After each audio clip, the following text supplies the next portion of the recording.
Olá pessoas, eu sou Denilson Paixão, sou psicólogo, mas hoje nós não iremos falar sobre filosofia da psicologia comportamental, ou muito menos bases epistemológicas da ciência como um todo. Hoje eu vim falar de uma maneira muito inspirada. Quem já me conhece como pessoa ou por outras vias sabe que eu trabalho com educação inclusiva, com psicoterapia, principalmente com pessoas neurodivergentes, e que eu abracei de uma maneira muito íntima o uso de arte como um recurso terapêutico. Seja para a gente conseguir falar de assuntos muito difíceis, seja para a gente conseguir transformar em algo mais concreto coisas que são muito abstratas, encontrar filtros, caminhos, pontes de acesso em que muitas pessoas têm dificuldade, muitas pessoas nunca tiveram a oportunidade de falar sobre si, enquanto pessoa, enquanto ser humano. Então, às vezes é muito desafiador contar essa história do eu sinto, eu penso, eu ando, eu como, eu vivo, eu desejo. Então, basicamente hoje, talvez eu acabe sendo muito transparente com os meus sentimentos na forma de falar e até tenho medo disso, mas eu acho que esse medo ele é importante também porque fala das minhas fragilidades. Bom, o texto que eu li foi nesse livrinho, tá? Tem vários autores e autoras incríveis que são colegas de profissão e alguns são de fato amigos do peito, amigos que eu trago de várias datas, de longa data. E, em específico, eu quero falar do 9º capítulo, que se chama Autocompaixão, Neurodivergência. Práticas clínicas e terapia focada na compaixão, dos autores, da autora Érica Oliveira Farias e do Matheus Corradi. E eles me tocaram de uma maneira muito singular, não foi nem pelo aprofundamento teórico, que é maravilhoso, mas porque eles falaram de como se apropriar de personagens, de histórias em quadrinhos, de filmes, de teatro, de literatura como um todo, e que eu acho fundamental, porque, como eu já disse, é um lugar que fala de uma maneira muito íntima comigo. E durante muito tempo, enquanto pessoa, antes de ser formado em psicologia, durante muito tempo eu estive nesse lugar, nesse abismo de silêncio e falta de contato social. Como pessoa autista, como pessoa TDAH, existem inúmeras barreiras invisíveis. Muitas vezes as pessoas até observam nós, que somos neurodivergentes, nos comportando de uma maneira super socialmente aceita, tendo destaque acadêmico, profissional, mas nem imaginam uma série de incertezas e inseguranças que passam pela nossa cabeça, baseadas em experiências que não foram tão exitosas, de muitos estigmas sociais, de muitas barreiras e exclusões que não estão aparentes para as pessoas à nossa volta. Aquele ditado que tem em muitos filmes e quadrinhos: sentir-se sozinho no meio de uma multidão. Quem é neurodivergente já se sentiu assim de diversas maneiras. E é inevitável quando personagens de animes, de quadrinhos, estão sozinhos, no meio de seus pares, mas se sentem abandonados. Nós, em algum momento de nossas vidas, como pessoas neurodivergentes, pessoas que estão à borda dessa normalidade, nos sentimos assim, porque nos sentimos desconectados. As formas com as quais nós aprendemos a comunicar nossas dores, nossos sentimentos, não são as formas como as pessoas aprenderam a ouvir. Então, nós falamos e as pessoas parecem portas, janelas sempre fechadas, das quais elas nunca ventilam pensamentos. Então, nós nos sentimos ali, presos. E quando aparece alguma forma de comunicação, seja um personagem solitário, um órfão, aquele personagem excluído que começa a ter amigos e se destacar socialmente, ou por estudo ou por esforço, nós nos encontramos ali. Que através dessas personagens nós conseguimos, então, finalmente, ferramentas, pontes, elementos que nos conectam com os outros.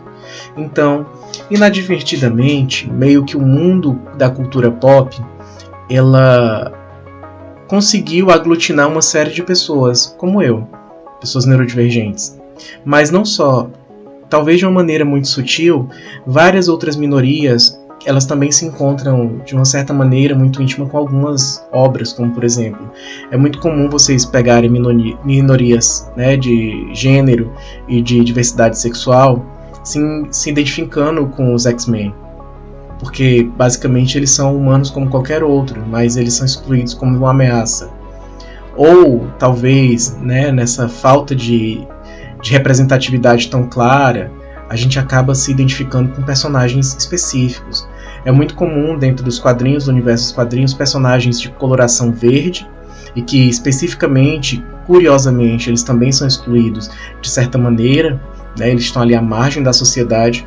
Aí muitas dessas obras são dos Estados Unidos, são a minoria, os personagens verdes, acabam, né, servindo como uma forma de comunicação da população negra desse grupo social dos Estados Unidos, porque eles se encontram ali, como por exemplo figuras como os Tartaruga Ninja, ou mesmo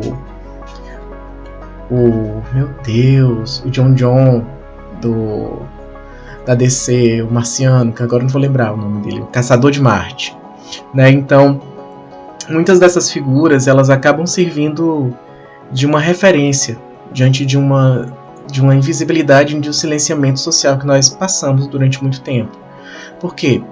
Por mais que pareça muito comum e fácil de encontrar referências hoje de personagens negros, de mulheres fortes, ainda há uma série de outras minorias, como as neurodivergentes, que ainda encontram-se num abismo em silêncio. Então, inevitavelmente, a gente às vezes vai encontrar formas de se comunicar. Para mim, tem uma personagem que eu acho muito essa perspectiva de pessoas com deficiência, né? Porque, afinal de contas, ainda no Brasil, o autismo é reconhecido juridicamente como pessoa com deficiência, né? Como uma pessoa que ali tem uma série de barreiras psicossociais que atrapalham que a gente consiga alcançar de igual maneira, né, disputando de igual a igual espaços sociais, acadêmicos, políticos, econômicos.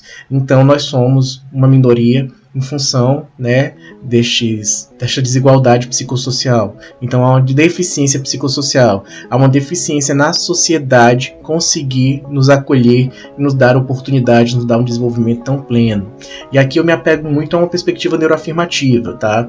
Eu não vou colocar o problema nem na pessoa dentro do espectro autista, nem na pessoa com TDAH, nem a pessoa com altas habilidades.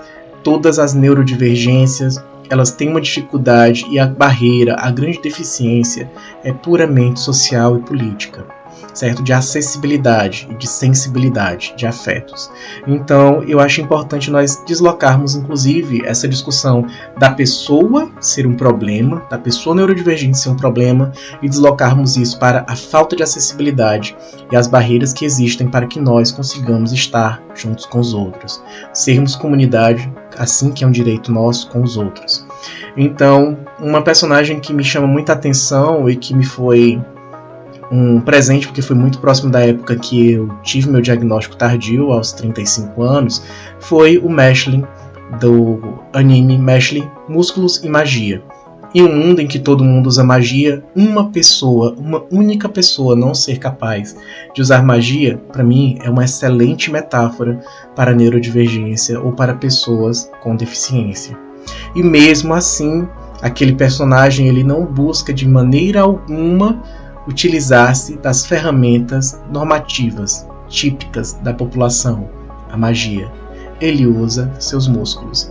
Então, de igual maneira, eu vejo que, como eu falei de uma postura neuroafirmativa, é um anime que pode ser muito bem englobado para as minorias neurodiversas, porque é um personagem que busca forças em si mesmo e naquilo que ele tem. Ele não busca força no outro, no modelo externo. Se ele tem músculos e ele fortalece esses músculos, é os músculos que ele utilizará. Ele não buscará outras ferramentas, outras linguagens, o que não significa que ele não cria ali estratégias para conviver com seus pares, mas de que ele não vai se curvar a um modelo pré-estabelecido normativo.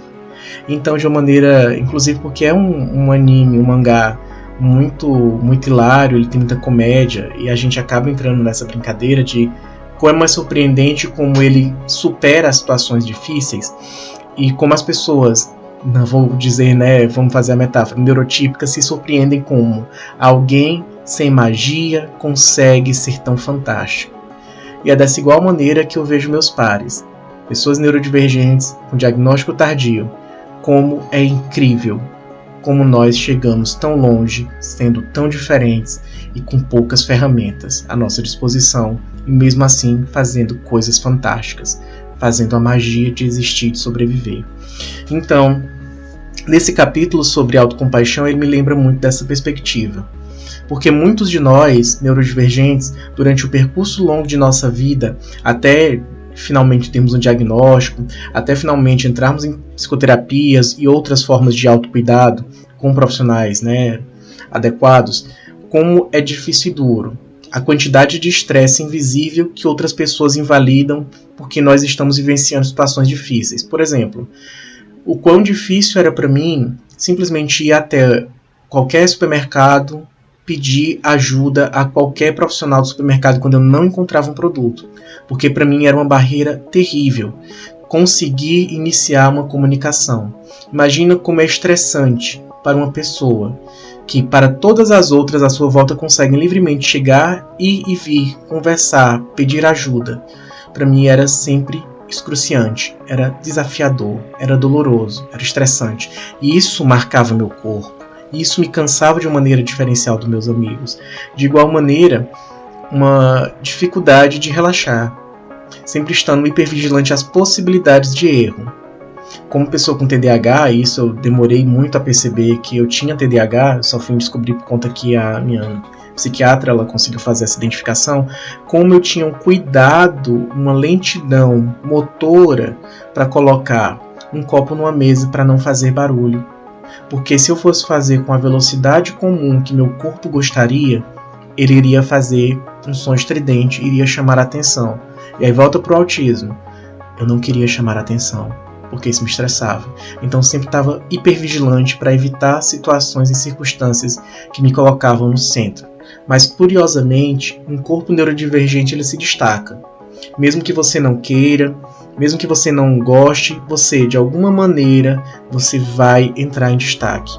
Seja porque você tem um trejeito, do olhar, no toque, do movimento, a voz, tudo vai declarar que existe algo diferente em você.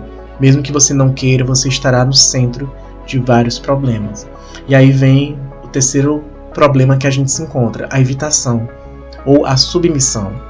De um lado, a evitação de contextos sociais, de situações vexatórias que você pode vivenciar, ou mesmo sensoriais, tá? Eles podem extrapolar aí para as diversas dificuldades que a gente tem, cognitivas, provas, se inscrever em vestibular e desistir em cima da hora, ensaiar o pedido de namoro em cima da hora, desmarcar o convite, diversas situações que acontecem que é de evitação ou submissão total.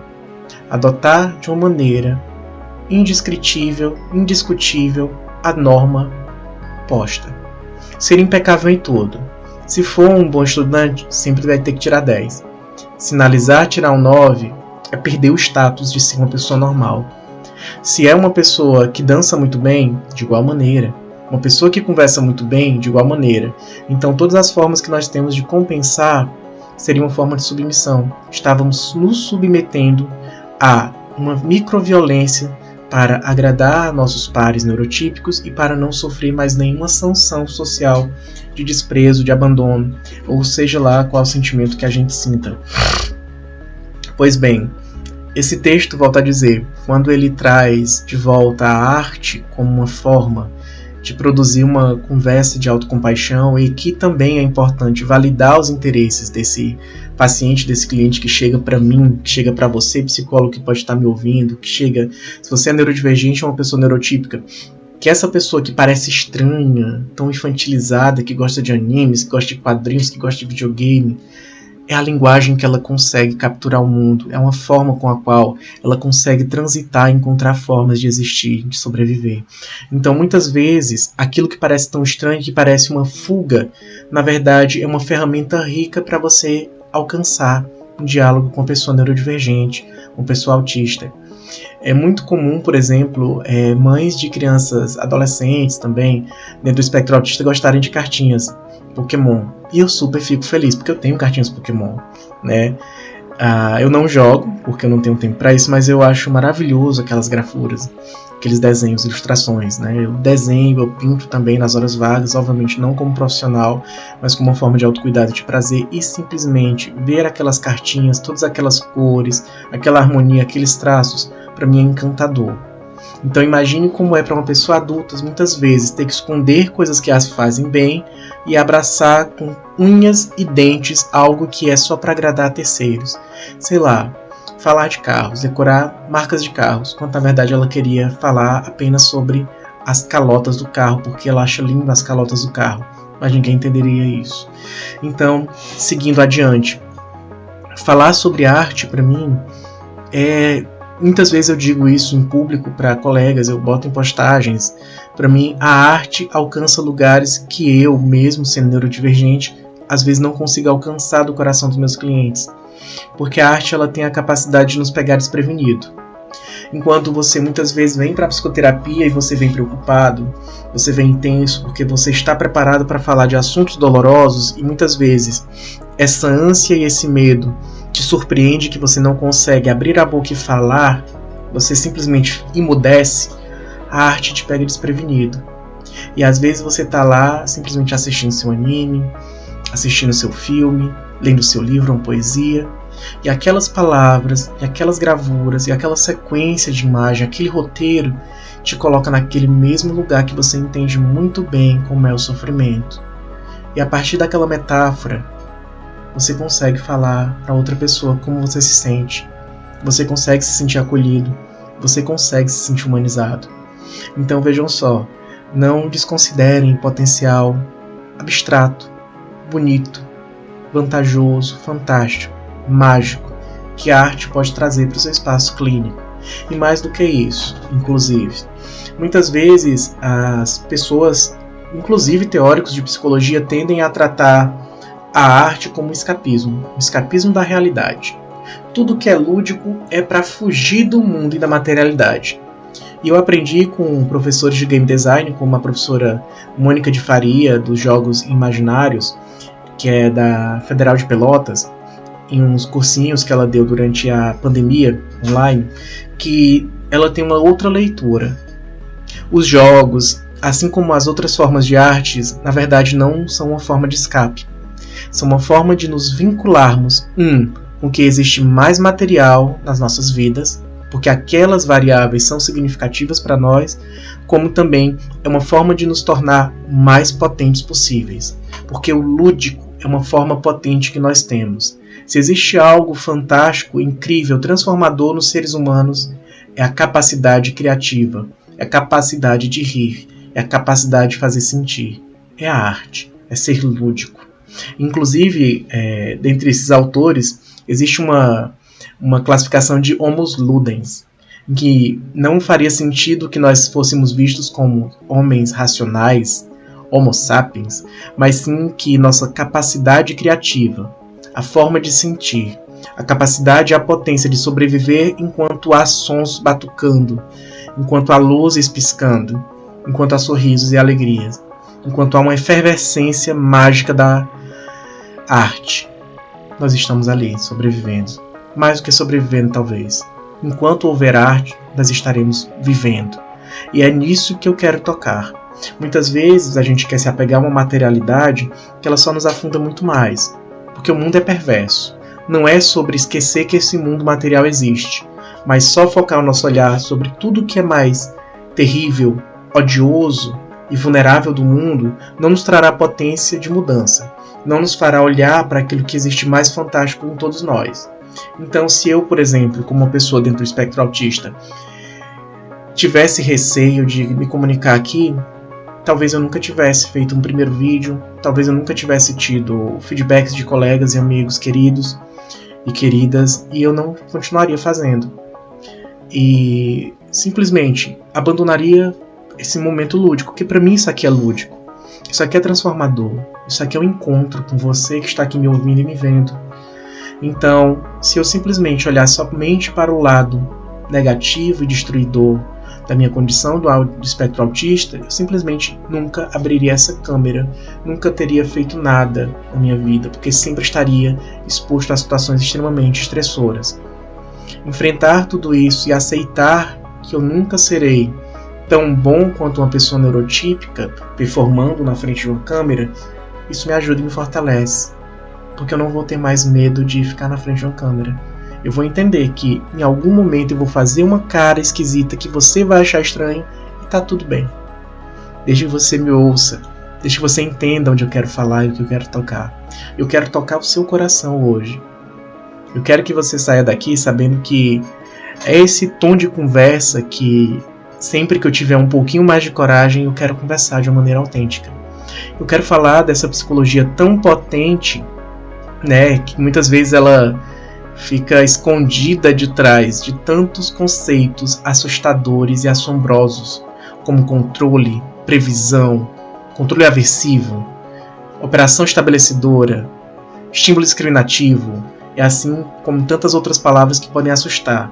Mas quando você fala em autocompaixão, em contato, em comunicação, todos esses conceitos vêm junto, estão aqui dentro, mas eu estou falando de uma maneira que a gente se encontra. E repito, eu quero falar sim sobre filosofia, eu quero falar sobre ciência, mais do que tudo, para que a gente consiga, de uma maneira sólida e segura, falar de temas mais impactantes e mais sensíveis, mas de que eles não sejam apenas palavras bonitas, eles têm uma fundamentação teórica. Hoje eu não vou mergulhar a fundo, apesar de que em muitos momentos eu demarquei teoricamente base sobre, né, a terapia baseada em compaixão, explicando mais ou menos ali como a gente se tem contornos de sofrimento, mas acima de tudo, né, que vocês estejam abertos para também continuar comigo. É um convite, certo? É um convite a acreditar que em algum momento, depois que eu me cansar de falar tanto de filosofia e de ciência, a gente vai se debruçar sobre assuntos mais divertidos. E para finalizar, tem uma coisa que eu gosto muito na autocompaixão, que é a ideia de que, para ter autocompaixão nós precisamos nos humanizar. E muitas vezes nós não encontramos com quem compartilhar nossas dores. Principalmente pessoas da minha geração, né, década de 90 e até as gerações anteriores, 80 e assim por diante. Nós não tínhamos redes sociais em que a gente poderia se conectar e encontrar acidentalmente pessoas que tivessem os mesmos sofrimentos e as mesmas condições que nós. Então essa solidão ela foi permanente durante muito tempo. Então a gente não aprendeu tão cedo a se humanizar. Então encontrar pares ou encontrar pessoas que mesmo não sejam iguais, mas que entendam e que nos acolham, nos humaniza. E é importante também nós termos autobondade.